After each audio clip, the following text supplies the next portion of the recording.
Salut à tous, bienvenue sur Direct Course, votre émission quotidienne sur canalturf.com. En ce vendredi 5 février, direction Le Béarn et plus précisément l'hippodrome de Pau qui nous accueille pour un nouveau tiercé quarté quintet plus, un quintet programmé dans ce prix Annie Hutton, un handicap réservé à des chevaux âgés de 5 ans et au-dessus. Ils seront 17 au départ. Une course assez difficile à déchiffrer qui nous est donnée à décrypter en ce vendredi. Sachez que pour ce quintet, nous avons une épreuve de référence par excellence, une épreuve de référence remportée il y a de cela quelques semaines par deux ex-machina.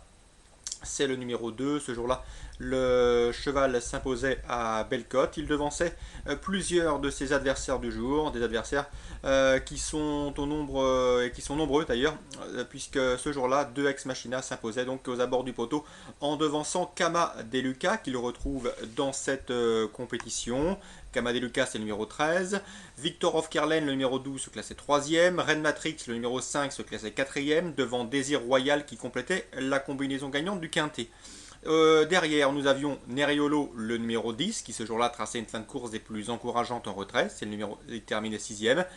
Devant, plus loin, Caustic, Les Oloft et l'Inavril qui avaient été arrêtés. Donc une course de référence par excellence, celle du 19 janvier, le prix Auguste de Castelbajac, un steeplechase également, disputé en terrain collant. Tout ce petit monde se retrouve pour un match revanche à l'occasion de ce tiercé quarté quintet plus en ce vendredi. Petit décryptage concernant cette course de référence. Eh bien, Kama Deluca s'est très bien comporté et retrouve son lauréat avec un avantage au poids. C'est une belle cartouche pour l'élève une belle chance à défendre pour l'élève de Loïc Manceau.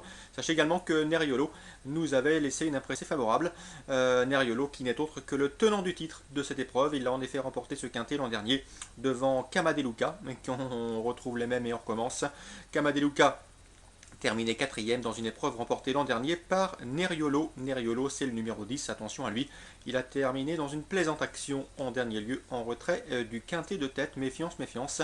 C'est l'entraînement de Frédéric Danlou. Sachez que Frédéric Danlou a présenté Oulala lors d'un récent quintet, qui a réalisé également le doublé dans les quintets. Donc pourquoi pas un bis repetita pour l'entraînement de Frédéric Danlou avec Neriolo, qui pourrait bien signer un nouveau doublé au niveau des quintets. Sachez également que Désir Royal, qui participe à ce quintet, le numéro 1, a remporté quant à lui cette épreuve en 2008. Donc nous retrouvons les deux derniers lauréats des précédentes éditions, à savoir Desert Light et Neriolo. En 2008, eh bien, Victor of Carlen se classait 3e et Caustic 5e. Ses chevaux sont au départ du quintet plus. Pour mieux comprendre ce quintet, il faut surtout s'attarder sur l'état du terrain. Donc on va faire un petit décryptage rapide concernant les forces en présence et leur aptitude. Concernant l'écurie de Jacques Hortet, le numéro 1, Désir Royal, se plaît en steeplechase. Il est chargé certes, ce n'est pas un véritable adepte du terrain collant, mais il devrait se sortir de cette surface. Donc attention à lui, numéro 1, Désir Royal, c'est l'un des chevaux de classe du lot. Il a sa place dans le quintet. Le numéro 3, Will Tonic. Le cheval a déçu, reste sur un échec dans le grand steeplechase de Pau. Ce jour-là, eh bien, il n'a pas apprécié l'état du terrain lourd. Donc attention à lui, si le terrain est jugé trop lourd pour ses aptitudes, ses chances vont s'amoindrir. Et dans ces conditions, sa tâche sera compliquée. Numéro 3, Wiltonic, sachez-le, est meilleur en bon terrain. Le numéro 7, l'Inavril, a été arrêté dans la course de référence. A priori, sa tâche est délicate. Et concernant le numéro 16, Camino Derry, quatrième atout de Jacques Hortet, eh bien sachez que ce cheval est en progrès. Sachez également qu'il aime animer les courses auxquelles il participe. Il va sans doute faire du train. Son poids est relativement intéressant dans le bas du tableau. Il portera 64 kg et est pris en 56 de valeur, c'est que lui confère une chance tout à fait régulière dans ce lot. Il peut aller loin et animer l'épreuve un bon moment. Il faut l'inclure également dans un champ réduit. Donc concernant l'écurie Hortet, eh bien attention, le numéro 3 Wiltonic n'aura peut-être pas le terrain à sa convenance.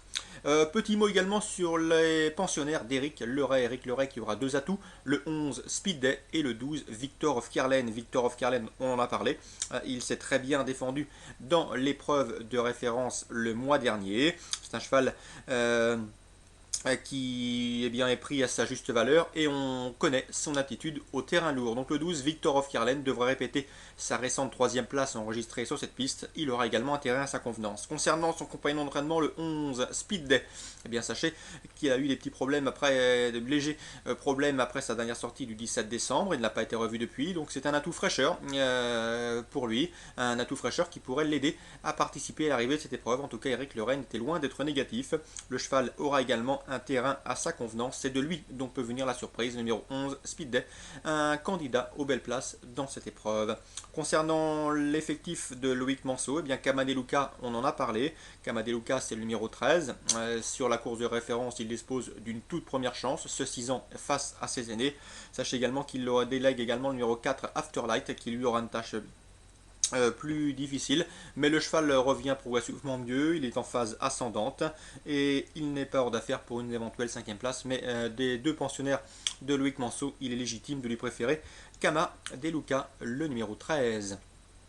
Voilà, concernant ce petit décryptage et le petit focus sur les quelques entraîneurs de cette épreuve, les petits coups de cœur de dernière minute pour l'émission Direct Course, pour chercher la cote, pourquoi pas le 10 Neriolo, qui avait très bien conclu dans l'épreuve de référence, et forcément le 13 Kamadeluca, qui retrouve son récent lauréat avec un avantage au poids, et tous les deux auront un terrain à leur entière convenance. Sachez également que concernant les interviews qui ont très bien marché et fonctionné au cours de cette semaine, puisque nous avons toujours dégagé un gagnant, et ce à des cotes tout à fait intéressantes. Je vous rappelle que Norbert Vimont était très confus en mercredi Toulouse avec Ténor derrière près, son cheval s'imposait de bout en bout et de plaisante manière à 6 contre 1. Sachez également que nous avions l'interview de Michel Verneuil. Il nous disait que sa jument était en retard de gain, Rarita de Viette. Elle a pris une troisième place à près de 30 contre 1. Sachez également que dans l'émission Direct Course de ce même mercredi, nos trois bases, à savoir Refik, deuxième à presque 20 contre 1, Angel of Rain, troisième et Baronner, quatrième, ont tous les trois participé à l'arrivée du quartet. Donc les trois bases dans le quartet, j'espère que vous en avez profité.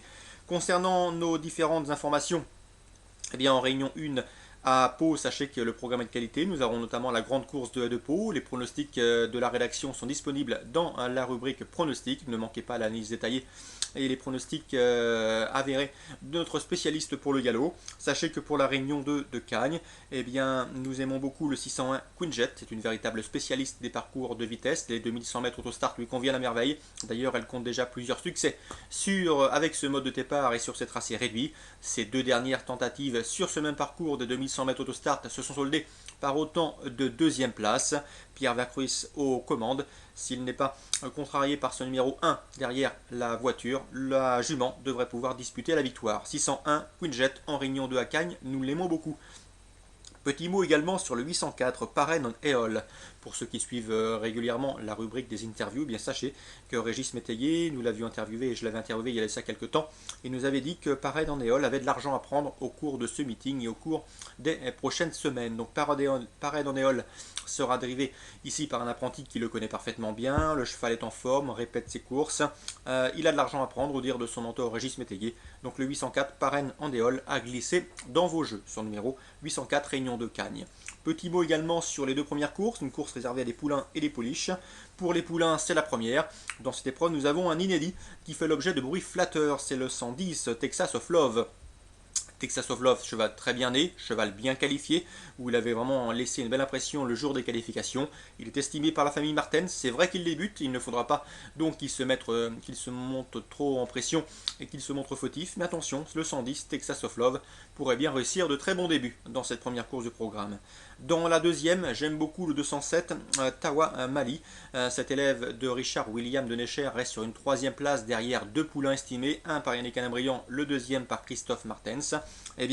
Ce jour-là, elle a terminé troisième dans une plaisante action. Ici, elle n'affronte que ses contemporaines, que les pouliches, elle n'aura plus les mâles sur sa route. Dès lors, c'est un bel engagement pour cet élève de Richard William de Necher. On se résume rapidement pour cette réunion 2 à Cagnes-sur-Mer.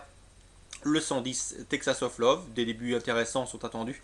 Le 207 Tawamali de Richard William de Necher devrait confirmer sa récente troisième place derrière les poulains. Le 601 Quinjet, je pense sincèrement que son jour est proche. Elle peut s'imposer dans cette épreuve malgré son numéro 1 piège derrière la voiture. Et le 804 Parrain en Éole, puisque Régis Métayer nous a confié que son cheval avait de l'argent à prendre.